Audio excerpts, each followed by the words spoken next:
As Deku opens up his window and lets in the fresh air, the anime season lets My Hero Academia Season 7 into the fray with what's about to be one of the most dramatic seasons ever. Despite what gripes I've built up with this series up until now, this section of the story does feature some of my favorite battles and character moments in the entire series, so I'm looking forward to covering this season along with you guys if I can hopefully keep consistent and don't get swallowed up on my short schedule. But moving into the first episode of the new season, Deku thinks back to the tough last few days that he's had as his friends brought him back to UA, and he's gained some temporary acceptance for the moment, but as he looks at his cape from Gran Torino, we get a quick flashback to Deku getting this cape in the first place, and this helps us get a clean snapshot of where the Deku and Shigaraki situation is currently at. As despite Gran Torino's words that death is a form of saving someone as well, Deku thinks back to the way that he told the Vestiges that One for All is a power meant for saving people, as he walks back into the room where the rest of the class is, and we get a look at the new opening for this season. Now, I love the music and the visuals are okay, but honestly, I don't really expect, Shingo style insane animation from the openings in this series, so it's pretty pleasant for what it is, and in particular, I love the shot of the Nomu with the really colorful background and this amazing action sequence here, but maybe I'll do an entire breakdown of the opening if that's what you guys want. Continuing into the episode, we have a mostly anime original scene where we pick up on the pilots that we'll be seeing alongside America's #1 hero in a moment, where as their jets are being fueled and prepared for the mission,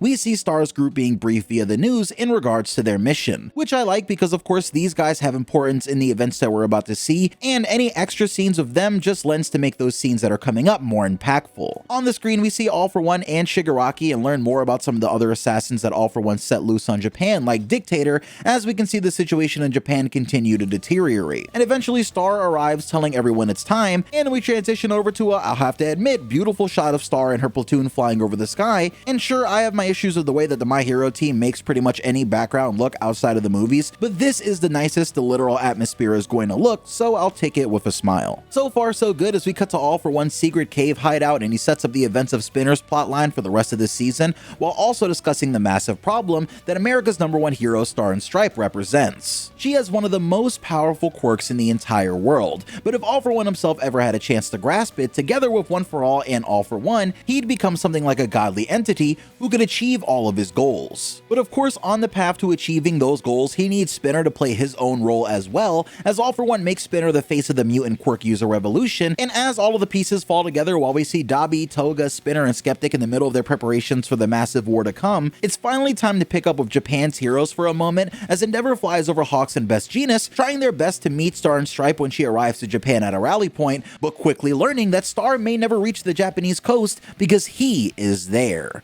Now that Star is finally face to face with Shigaraki, we get a close-up shot of her asking if he's All For One, since only few people would think to actually meet her up in the sky, as we see her art style change a bit in the anime, which matches how her art style changed in the manga. And I've got to say, throughout the episode, I think they did a good job of handling the shifting design change that Star and Stripe goes through during the battle. Shigaraki stands there confused at just who he is, as he rocks probably one of my favorite designs his character has had throughout the entire series, and of course the suit is meant to symbolize his All For One personality, while the cloak is showing you that Shigaraki is very still much part of this new organism in front of us. But in classic Horikoshi fashion, anytime Shigaraki gets an amazing new costume, it's due for destruction, so we can't really appreciate it for too long. It's here we get a little Top Gun jet corn, with us seeing this awesome sequence of the jets forming up on Shigaraki and turning on their energy defenses, as on the back of a flying Nomu, Shigaraki tries to shut it all down with a massive EMP air blast that's become one of his signature moves. I'll hand it to Bones again here. It was really fun seeing Star jumping from plane to plane,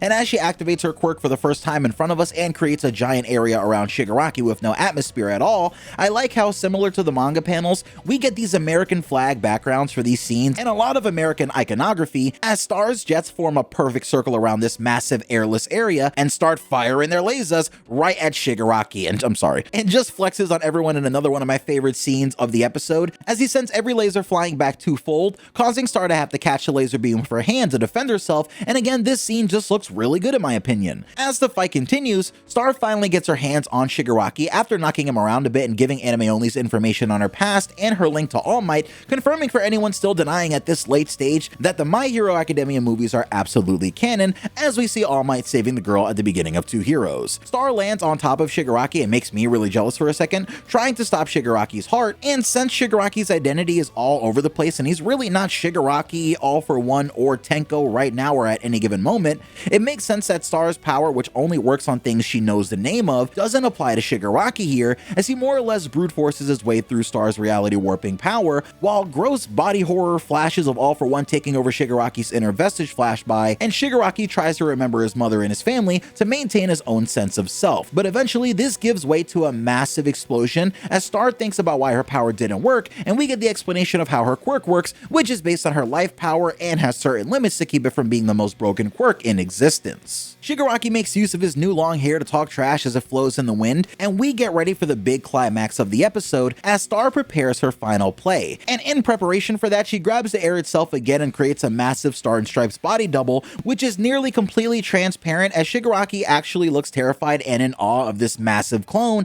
that claps and sends a massive stunning shockwave towards Shigaraki. Before Star uses the lasers from her friends as a giant staff, piercing it into the ground onto Shigaraki and keeping him locked there, getting burned away down to the bone for quite some time. It is awesome how they did this. Star looks really intense in the anime, and Shigaraki looks like what I imagine Cell looked like at the bottom of that Kikoho hole for a few minutes. But even Star realizes that this isn't going to be enough to get rid of Shigaraki, as he would have lost to Endeavor if something like this was enough. So as Timothy Agpar sends off intercontinental ballistic missiles over from America to try and end Shigaraki once and for all, Star holds Shigaraki in place as she manages to survive for a complete episode of this season. Nice. Now next week we're going to see the conclusion of the fight, but of course you can always just slide over to my video specifically covering their entire fight from start to finish with cool animations and narration, or you can watch my full story of season 7 video and just learn about everything happening this season. Like I said, I'm trying to be more or less present with uploads for this season of MHA and Demon Slayer as well, so hold me to it. Remind me on Twitter at VocalPineapple or in the comments to get that next upload out if I start slipping a bit here and there, and I hope this is another fun season full of things to love and hate, since of course we probably only have one of these left after this season is over, so let's close it out the way that we started. I hired an editor for the next couple months to try and make things easier on me and try to